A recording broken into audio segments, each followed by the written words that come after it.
et merci de faire l'effort d'assister à cette table ronde. Vous avez quand même la chance d'avoir les deux vedettes de LCI autour de moi. C'est pas si courant, puisque ce sont deux commentateurs réguliers de LCI, tous les 2-3 fois par semaine, à commenter la guerre en Ukraine. Cet horrible conflit inattendu qui bouleverse la géopolitique mondiale, qui va mettre en place un nouvel ordre qui est tout à fait inattendu. Voilà. Alors, il se trouve que je connais très bien ces deux auteurs, Christian Maigrelis et Pierre Ménat, et qu'ils ont tous les deux une très grande légitimité pour s'exprimer sur ces sujets. C'est pour ça que les médias leur demandent beaucoup leurs avis, puisque Christian Maigrelis était conseiller de Mikhaïl Gorbatchev en 1990. Il a connu Vladimir Poutine à l'époque. Et Pierre Ménat, ancien ambassadeur de France en Pologne, Roumanie, Pays-Bas, Tunisie, a été le grand spécialiste de l'Europe et le conseiller de Jacques Chirac et d'Alain Juppé sur ces sujets-là. Donc voilà, vous avez quand même les deux pointures, deux experts dans leur domaine. Je vais commencer peut-être par Christian Maigrelis, en lui demandant un petit peu, déjà qu'il se présente, qu'il présente un petit peu comment il est devenu conseiller de Mikhaïl Gorbatchev. Bonjour et merci de nous écouter au cours de cet après-midi bien agité, mais sympathique, et je trouve ce salon particulièrement bien fait, bien conçu, et je suis très heureux de pouvoir m'exprimer devant vous sur ce sujet qui m'est cher et qui m'est proche depuis pas mal d'années. C'est que va devenir ce monstre qu'on a appelé l'Union soviétique et qui a engendré cet autre monstre qu'on appelle aujourd'hui la Russie. Je dois dire que j'ai été très longtemps allergique au système totalitaire, à l'autocratie, au parti communiste, et que je n'ai accepté d'aller découvrir l'Union soviétique que quand j'ai compris qu'elle était terminée. Et quand j'ai compris qu'elle était terminée, c'était la chute du mur de Berlin. Et à partir de ce moment-là, les gens qui m'encourageaient à aller explorer ce territoire, alors que j'étais très content avec l'Amérique latine, avec l'Europe, avec l'Asie, avec le Japon, les gens qui m'ont encouragé à y aller m'ont permis de rencontrer des personnages tout à fait exceptionnels, puisque j'ai été introduit directement à l'Académie des sciences de l'URSS, qui était quelque chose que l'on considérait dans le monde entier comme extrêmement important, aussi bien dans le domaine des sciences que dans celui de la politique. Et je suis économiste et ingénieur de formation. J'ai donc très naturellement été orienté vers la section économique de l'Académie des sciences de l'URSS. Nous étions là en 90, et à cette époque-là, l'Académie des sciences de l'URSS bruissait d'un vent de libéralisme. Les économistes qui étaient là étaient des jeunes gens qui avaient décidé que le système fermé de l'économie assistée, de l'économie obéissante, comme on disait à l'époque de l'URSS, allait à la catastrophe, et qu'il fallait redonner à l'économie soviétique la liberté, la libéralité, si je puis dire, dont elle avait besoin. Et je suis arrivé justement à ce moment-là, j'ai rencontré une demi-douzaine de gars qui publiaient beaucoup aux États-Unis et en Europe sur ce thème-là. On s'est tout de suite entendu et j'ai été embarqué dans leurs travaux. Voilà comment les choses ont commencé. Voilà, merci Christian Maigrelis. Donc là, maintenant, je vais demander à Pierre Ménat de se présenter, de rappeler en quelles années il a été auprès du président Chirac et d'Alain Juppé comme conseiller Europe. C'est vraiment le spécialiste de l'Union européenne. Il a publié notamment un genre de trilogie sur l'Union européenne, France cherche Europe désespérément, puis 10 questions sur l'Europe post-covidienne, et là l'Union européenne et la guerre. Donc Pierre Ménard, en quelles années étiez-vous proche du président Chirac et d'Alain Juppé? J'étais au cabinet d'Alain Juppé de 93 à 95, puis ensuite j'étais son directeur au ministère des Affaires étrangères plusieurs années plus tard. Et j'étais auprès du président Chirac tout à fait au début de son premier mandat, de 1995 à 1998. Et puis ensuite, je l'ai retrouvé comme directeur, là aussi, parce que le président de la République emmène en fait les directeurs, enfin le directeur d'Europe dans ses voyages. Donc moi j'ai retenu, après j'ai eu d'autres postes d'ambassadeur, comme l'a dit Guylaine, on peut y revenir si vous le souhaitez. Je voudrais vous faire part de ma réflexion en quelques mots, parce que, bref, j'ai retenu la leçon de la table ronde précédente, on ne retient que quelques mots et quelques minutes. Donc je ne retiendrai moi que deux choses. L'ordre international est en pleine reconstruction. La guerre d'Ukraine a été, alors, certains peuvent dire c'est la cause, d'autres c'est le signe d'une reconstruction de l'ordre international. Et en fait, je trouve que c'est un peu schématique de dire, comme on l'entend souvent, qu'il y a eu 45 et 2022. En fait, il y a eu 4 phases. Il y a eu d'abord 45-89, où là c'était les deux blocs, c'était ce qu'on appelle l'ordre de Yalta. Ensuite, 1989 jusqu'en 2003, jusqu'à la guerre d'Irak, là c'était l'ordre américain, le leadership américain. Ensuite, entre 2003 et 2022, c'était un ordre sans repère. Et puis là, c'est un ordre maintenant depuis 2022, où on voit se reconstituer des blocs qui ne sont pas les mêmes. Alors on pourra les présenter comme on voudra. Si vous voulez, ça peut être les démocraties contre les dictatures, ça peut être le Nord contre le Sud, ça peut être les Occidentaux contre les autres. Mais il y a une recomposition et dans laquelle il faut bien voir que l'Occident est mis en cause. Et c'est un élément du deuxième aspect de ma réflexion. À partir du moment où l'Occident est remis en cause, il faut se demander dans cet Occident, au sein de cet Occident, quel est le rôle de l'Union européenne. Parce que cette Union européenne, aujourd'hui, dans l'esprit général, comporte quand même environ 450 à 500 millions d'habitants, c'est-à-dire à peu près la moitié de l'Occident. L'Occident tout compris, c'est 1 milliard d'habitants à peu près. Donc l'Union européenne représente la moitié. L'Union européenne a certaines valeurs, bien sûr, a certaines valeurs en commun avec d'autres pays occidentaux, la démocratie, l'économie de marché. Mais on peut penser, en tout cas moi c'est ce que je propose, que l'Union européenne joue son propre rôle, qui évidemment suppose qu'elle ne soit pas alignée sur un des blocs. Or les deux blocs qui se constituent aujourd'hui sont les États-Unis et la Chine. La Russie n'est qu'un aspect de cette répartition. Et donc moi je propose dans mon livre un certain nombre de travaux d'Hercule, c'est le cas de le dire parce qu'ils sont difficiles pour l'Union européenne, à savoir bâtir une défense commune. Je propose un schéma que j'ai déjà présenté dans d'autres livres et que je développe aujourd'hui, à savoir une union politique et de sécurité. Je propose aussi de traiter le problème migratoire, de bâtir de futures relations avec la Russie, de traiter le cas des élargissements qui sont un risque, parce qu'on se lance dans des élargissements, c'est un risque, et de parler de souveraineté européenne, qui est-ce qui l'incarne et dans quel domaine. Merci Pierre Ménard. Alors je vais revenir à Christian Pécrelis, puisque vous avez assisté au naufrage de l'Union soviétique, c'est d'ailleurs le titre de votre livre. Donc en fait vous avez connu les oligarques au début de leur fortune, vous avez assisté à tout ça, vous avez connu Vladimir Poutine dans ses débuts.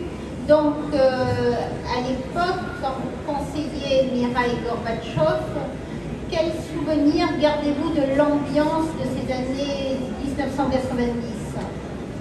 Écoutez, pour moi, ça a été la plus grande époque de ma vie professionnelle, de vivre ces années-là, parce que grâce à l'Académie des sciences, j'ai été assimilé au groupe des économistes qui travaillaient sur la libéralisation de l'URSS, de l'économie de l'URSS, et j'ai pu par conséquent influer sur les projets du ministère des Finances et surtout sur les projets du président Gorbatchev, pour lequel l'économie n'avait aucun sens. Pour un bon communiste traditionnel, l'économie était obéissante, on disait c'était l'intendance suivra. Voilà. Ce qui est le cas encore aujourd'hui pour M. Poutine, c'est l'intendance suivra. Donc aucune attention à l'économie. Et nous avons bâti avec le professeur Chataline, qui était le patron dans ce domaine, ce qu'on a appelé le plan des 500 jours, qui consistait à faire basculer l'économie soviétique en économie de marché en 500 jours. Et ce plan a été adopté par la Douma, et puis est arrivé derrière ça le coup d'État qui a renversé, qui a non pas renversé tout de suite, mais qui a affaibli Gorbatchev, qui a renforcé Yeltsin et qui a conduit à la révolution qui a été la chute et le naufrage de l'URSS.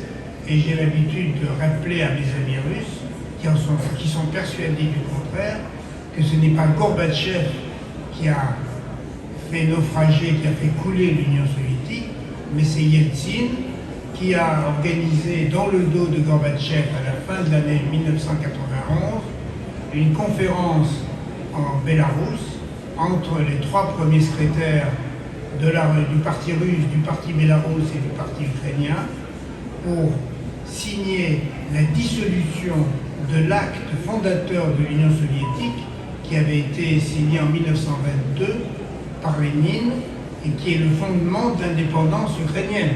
Parce qu'avant cet acte fondateur de 1922, l'Ukraine n'existait qu'en tant que région de l'Empire russe.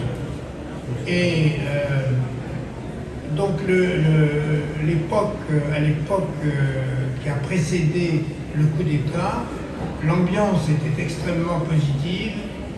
On a assisté à des élections qui étaient vraiment démocratiques, qui ont été les deux élections des deux premiers maires de Saint-Pétersbourg et de Moscou, Gavril Popov et Sobchak, qui ont été élus de façon totalement démocratique, et ça a été reconnu par la terre entière comme responsable de ces deux grandes villes.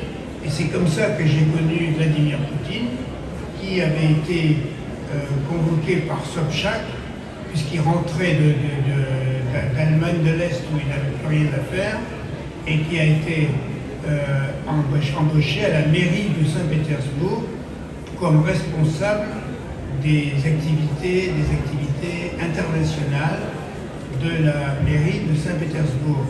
Et pour une petite histoire, Vladimir Poutine voulait constituer une fondation pour la renaissance de Saint-Pétersbourg, puisqu'on avait changé le nom de la ville.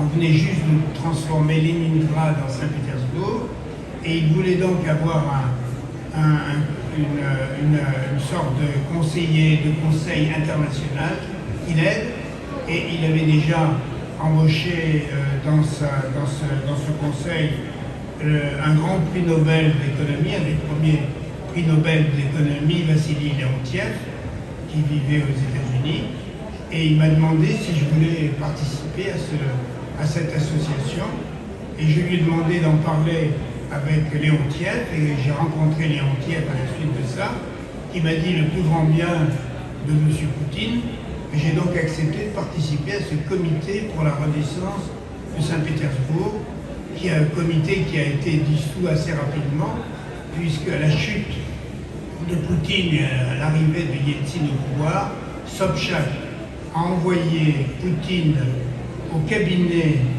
de Yeltsin comme représentant de la ville de Saint-Pétersbourg. Merci Christian Negronis. Alors je vais revenir à Pierre Ménard. Pierre Ménard qui a donc vécu, pas au moment de la CK en 51 quand même, mais il a quand même vécu une grande partie de la construction de l'Europe. Et donc, puis-je savoir comment le président Chirac voyait les relations avec la Russie au moment de la chute de l'Empire russe? Est-ce que Chirac était partisan d'une amitié franco-russe? Voilà. Si vous pouviez revenir sur ce sujet-là. Jacques Chirac était un président qui connaissait très bien la Russie, il avait appris le russe dans sa jeunesse. Il a même traduit, ce qu'on sait peu, il a traduit une grande œuvre littéraire en vers d'ailleurs de Pouchkine, Eugène Onegin. Il a fait une traduction française.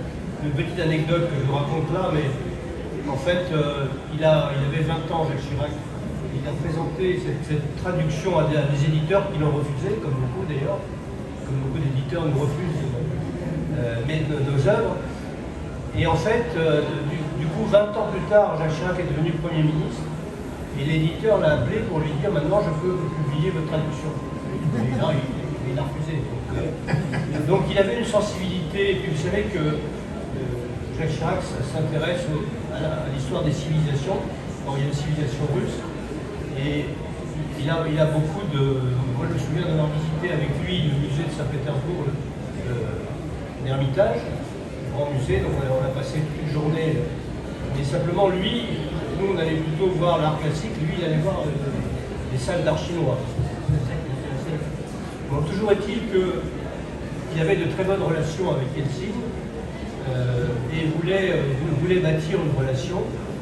En revanche, je veux dire, avec Poutine, au début, ça ne s'est pas très bien passé. Pourquoi? Parce que Poutine était quelqu'un qui connaissait beaucoup mieux, comme ça a été dit, connaissait beaucoup mieux l'Allemagne, qui n'avait pas une sensibilité à la France, tellement. Donc il s'est plutôt tourné à l'époque vers Schröder, puis Merkel. D'ailleurs, Schröder, vous savez, ça a laissé des traces très longtemps. Maintenant, ce que Jacques Chirac aurait fait aujourd'hui, personne ne le sait. Parce qu'on est entré dans une autre phase.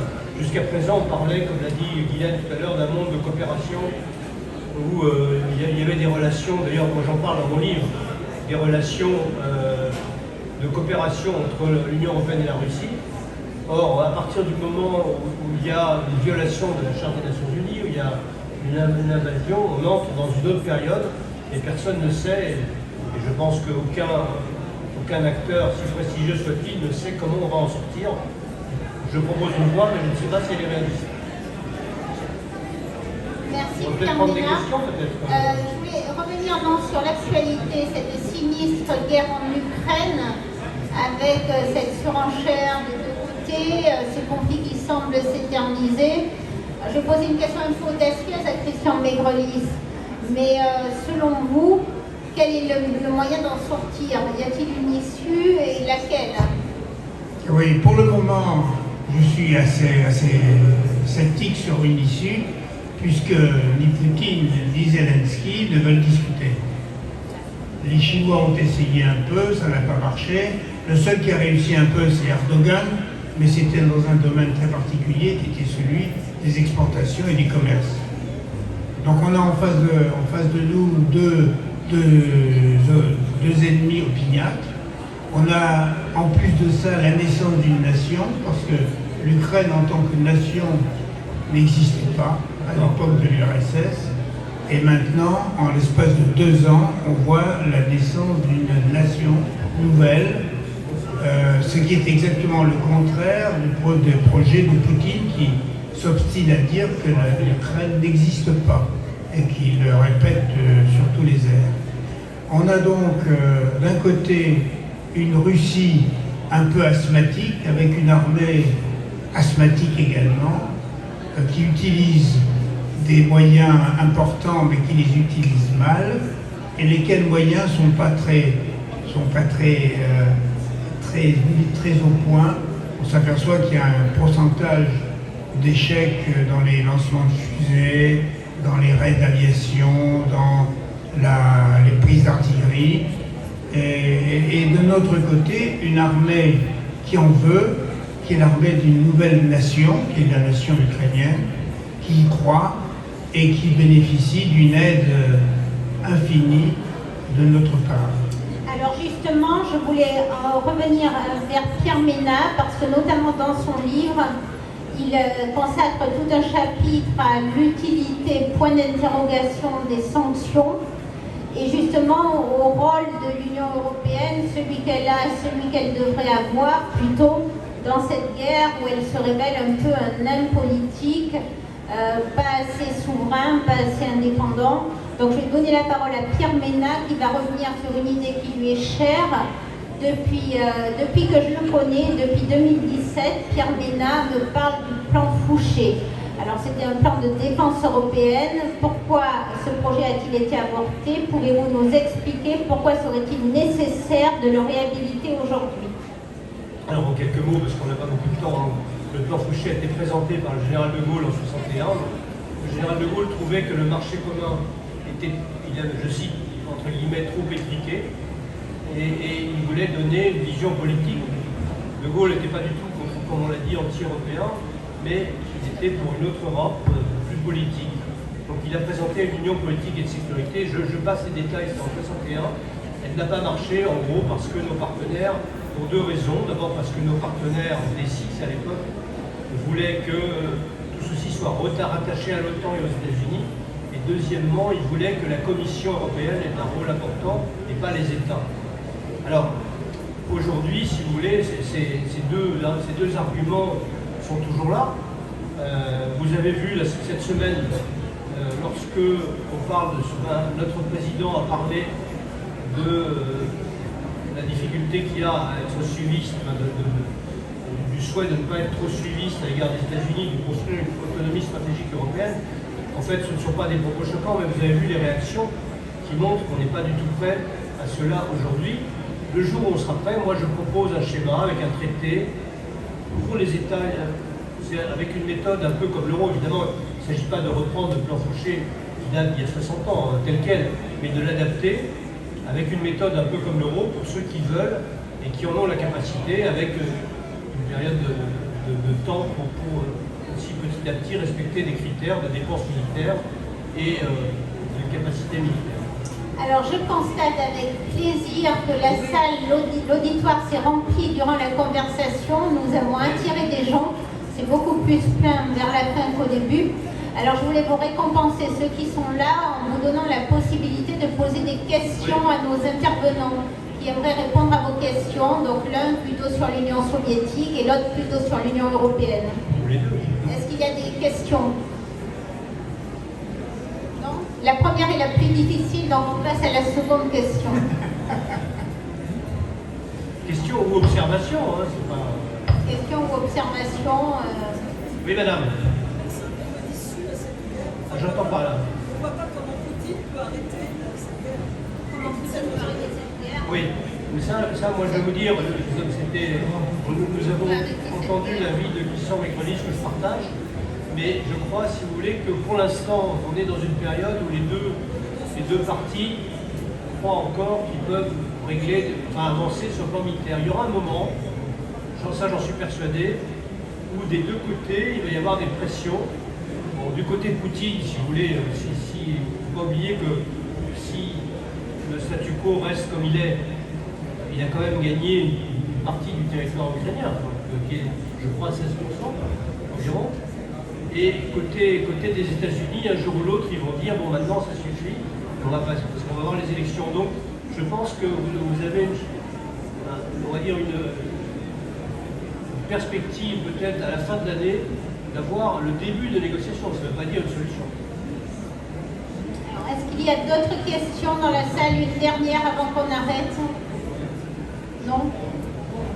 Peut-être qu'on passe à la table ronde suivante alors. Alors, je vous invite à retrouver Christian Mécronis dédicace son livre juste en face et Pierre Ménat juste à côté. Donc, ils sont juste dans la première rangée blanche, là. Ils sont juste à côté. Ils dédicacent leur livre « Le naufrage de l'Union soviétique ». J'insiste, c'est un livre très littéraire. Monsieur Mécronis, c'est très littéraire, c'est très beau, très sensible. Et Monsieur Ménat, lui, est un